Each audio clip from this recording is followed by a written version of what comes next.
Quelle est l'expérience la plus surnaturelle que vous ayez vécue?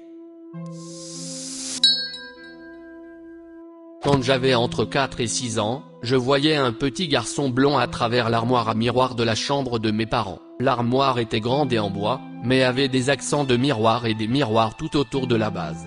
Si je m'allongeais sur le tapis devant l'armoire et que je regardais dans les miroirs du bas, je voyais parfois un petit garçon blond en pull rouge dans le coin de la pièce, au loin et un peu déformé mais toujours très clair. Il était assis dos à moi, regardant par les fenêtres vers le jardin. Je ne me souviens pas avoir vu son visage. Je ne pense pas l'avoir vu souvent, mais je me souviens très clairement de son image. Dans mon esprit de petit enfant, je pensais avoir inventé tout seul ce super tour de miroir, alors j'ai essayé de convaincre mes parents de le voir aussi. Ils refusaient toujours et ma mère surtout se mettait en colère contre moi pour avoir demandé. J'ai cessé de voir le garçon lorsque j'ai arrêté de jouer dans leur chambre et j'ai compris que les miroirs ne devaient pas fonctionner comme ça. Quand j'ai grandi, j'ai mis ça sur le compte de mon cerveau d'enfant hyperactif. Je n'y ai pas prêté attention. Des années et des années plus tard, alors que j'étais adulte et longtemps après que mes parents aient vendu la maison, ma mère m'a interrogé sur l'armoire, puis m'a dit qu'elle voyait aussi le petit garçon. Pas dans les miroirs, mais parfois juste au coin de ses yeux, comme lorsqu'elle faisait la cuisine et qu'elle apercevait des cheveux blonds passer près de ses hanches, à la hauteur d'un enfant, et parfois dans des rêves. Cela n'arrivait pas très souvent, mais juste assez pour les effrayer profondément. Alors quand j'ai mentionné avoir vu le même petit garçon, ma mère était elle-même terrifiée. Il y avait d'autres choses étranges dans cette maison, mais c'était à 100% le plus frappant dont je me souvienne. Quand j'étais enfant, je passais beaucoup de temps chez ma grand-mère. Mes deux parents travaillaient de longues heures, alors sa maison était comme une seconde maison. C'était une vieille femme dure. Mince comme un fil, mais forte. Parfois, je la regardais faire sa routine et je me demandais si elle était une sorte de sorcière. Elle avait juste un côté sorcier. Mais, bien sûr, c'est peut-être juste ce à quoi ressemble la débrouillardise pour un enfant. Grand-mère avait ce poil rouillé au milieu de sa chambre. Je me souviens que je l'esquivais constamment quand je courais dans la maison pour jouer. La nuit, elle chargeait le poêle avec un gros morceau de bois de hickory, et on pouvait voir les flammes lécher les fissures. Je m'allongeais sur le sol avec mon sac de couchage, me positionnant de façon à ce que le poêle soit entre moi et le lit de grand-mère. En faisant face à cette direction, je pouvais facilement voir la fenêtre au pied de son lit. C'était comme une veilleuse pour moi. Tout dans cette maison était noir la nuit, sauf s'il y avait une fenêtre à proximité. Donc, je suis resté allongé là une nuit. Il faisait froid, et je me souviens avoir eu du mal à dormir parce que le clair de lune qui passait par la fenêtre était si brillant. Il était tard, ce qui signifie que le poêle ne rugissait plus. À part la respiration de ma grand-mère, la maison était silencieuse. Il n'y avait que nous deux. Personne d'autre n'était dans la maison. Sans aucun avertissement, une grande silhouette noire sort calmement de l'ombre au fond de la pièce. Il est passé entre la cuisinière et le lit, a traversé le plancher à un pied de ma tête, et est sorti par la porte de la cuisine. J'étais pétrifié. Je ne pouvais pas bouger d'un pouce. Cela peut paraître fou, mais si j'avais eu l'impression qu'un cambrioleur était dans la maison, j'aime à penser que j'aurais bougé. Ou crié, ou quelque chose comme ça. Je ne pensais pas que c'était un cambrioleur, cependant. Sans raison particulière. Je me sentais juste mal. Je ne pense pas m'être endormi cette nuit-là. Tout ce dont je me souviens, c'est d'avoir fixé la porte de la cuisine, pendant un long moment. Quand ma grand-mère s'est réveillée, elle est sortie du lit et a attrapé le tisonnier. Je me suis assise et j'ai commencé à lui raconter ce que j'avais vu. Comme je l'ai dit, j'ai toujours pensé que ma grand-mère était un peu sorcière. Quand j'ai fini de lui parler du grand homme, elle a juste touché les charbons dans le poêle et a dit « ça fait longtemps que je ne l'ai pas vu ». Quand elle a dit qu'elle n'avait pas vu l'homme depuis longtemps, cela m'a réconforté d'une certaine manière. Je savais que grand-mère était intrépide et endurcie, mais en restant allongée là toute la nuit, j'avais peur qu'elle soit elle-même effrayée une fois que je lui aurais dit ce que j'avais vu. Elle ne l'a pas traité différemment d'une de ses corvées matinales. « Oh, tu as vu un potin de fantôme ? La belle affaire !» Une fois, ma télécommande a sauté toute seule de la télévision, le type de télévision de la vieille école, alors que je la regardais avec ma petite amie. Elle n'est pas tombée ou n'a pas glissé. Nous l'avons vue faire un bond comme si quelqu'un l'avait lancée. Nous sommes restés assis là, très confus, avant même de nous poser des questions à voix haute. Je faisais de la lutte antiparasitaire. Je me suis rendu pour la première fois chez un client. En entrant dans le bureau, j'ai remarqué que des photos qui étaient censées être accrochées au mur étaient par terre, puis j'ai vu des papiers qui semblaient avoir été jetés et éparpillés sur un bureau. J'ai tout ramassé pour pouvoir appliquer le traitement sur les planches du sol et les pièces environnantes. Je suis ensuite allé traiter les seules toilettes du bureau, j'ai simplement frappé à la porte par courtoisie comme je le fais toujours avant d'entrer dans des toilettes, il n'y a pas eu de réponse car il n'y avait personne à l'intérieur, j'ai donc appliqué le traitement aux toilettes et j'ai fermé la porte derrière moi. Alors que je m'éloignais de la porte, je sais que j'ai entendu quelqu'un saisir la poignée de la porte, la tourner et ouvrir la porte.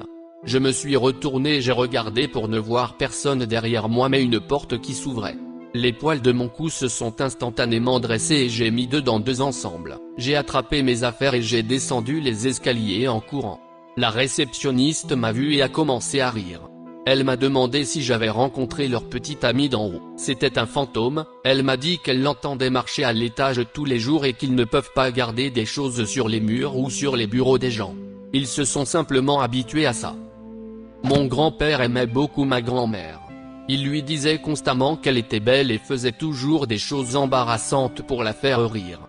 Malheureusement, elle est morte quelques mois après qu'on lui ait diagnostiqué un cancer.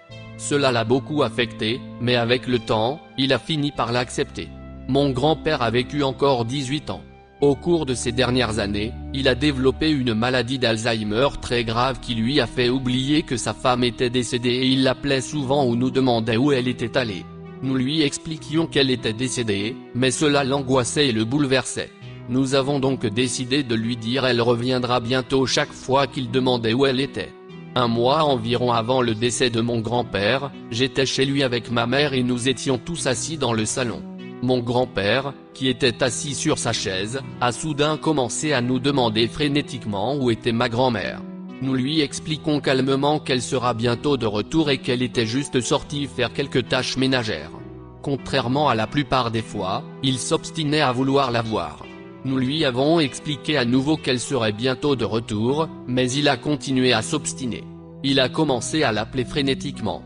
Il a crié son nom aussi fort qu'il le pouvait, encore et encore, jusqu'à ce que, comme par enchantement, toutes les portes et fenêtres de la pièce s'ouvrent d'un seul coup. On pourrait dire que c'était juste le vent, mais toutes les portes et les fenêtres de la maison avaient des serrures sécurisées et restaient verrouillées à tout moment, car mon grand-père s'éloignait ou oubliait de verrouiller ses portes. Toutes les portes et les fenêtres s'ouvraient à la même seconde. Mon grand-père, qui était face à la porte d'entrée, dit « Qu'est-ce qui t'a pris si longtemps ?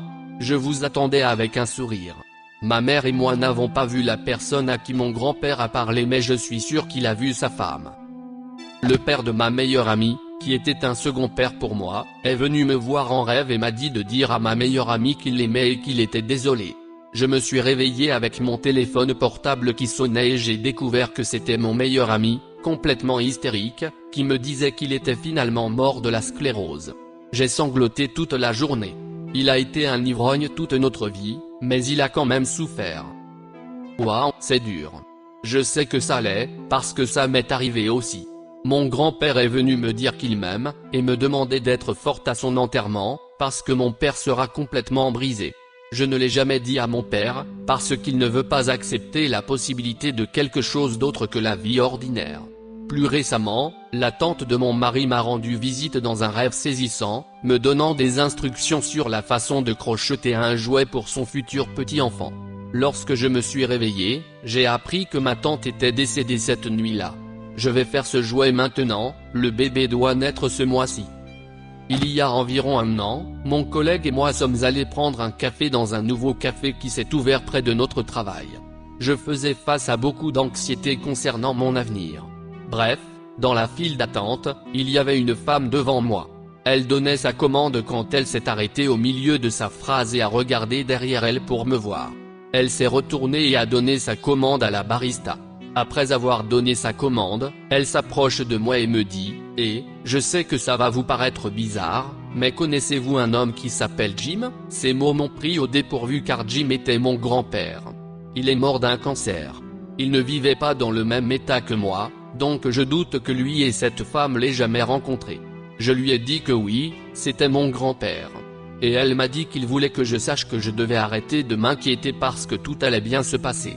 C'est comme si j'étais en train de pleurer au milieu du café, devant mon collègue et quelques inconnus. Elle m'a demandé si je pouvais la serrer dans mes bras, ce à quoi j'ai répondu par l'affirmative, puis nous nous sommes dirigés vers une section plus isolée du café et avons parlé un peu. Elle m'a dit que lorsqu'elle commandait un café, elle entendait le nom de mon grand-père dans sa tête et qu'il ne cessait de lui demander de me dire d'arrêter de m'inquiéter. D'après elle, il lui criait presque dessus. Nous avons beaucoup parlé de ce qui se passait dans ma vie à ce moment-là. Elle était très à l'écoute et m'a donné beaucoup d'encouragement, ce dont j'avais besoin. Elle m'a également fait une lecture gratuite des cartes de tarot. J'étais un policier débutant lorsque mon frère s'est suicidé. Il était l'un de mes frères et sœurs aînés mais nous étions très proches. Il est mort dans un autre état, et j'avais beaucoup de culpabilité à l'époque pour ne pas avoir reconnu les signes. Sa dépouille était en mauvais état lorsqu'on l'a découvert, et la cérémonie s'est déroulée en cercueil fermé. Environ une semaine après sa mort, j'étais de retour au travail un soir, et mon partenaire et moi avons vu un proxénète fouetter au pistolet une de ses filles. J'ai sauté, le mec m'a vu et la poursuite à pied a commencé. Je courais après lui, à arme au poing, et il traverse un couloir étroit sous un bâtiment qui mène à une cour au milieu. Juste avant d'atteindre la cour, j'entends la voix de mon frère mort qui me dit « tout va bien ». J'arrive dans la cour et le type est contre le côté, pointant un pistolet sur ma tête, et presse la gâchette 2 fois.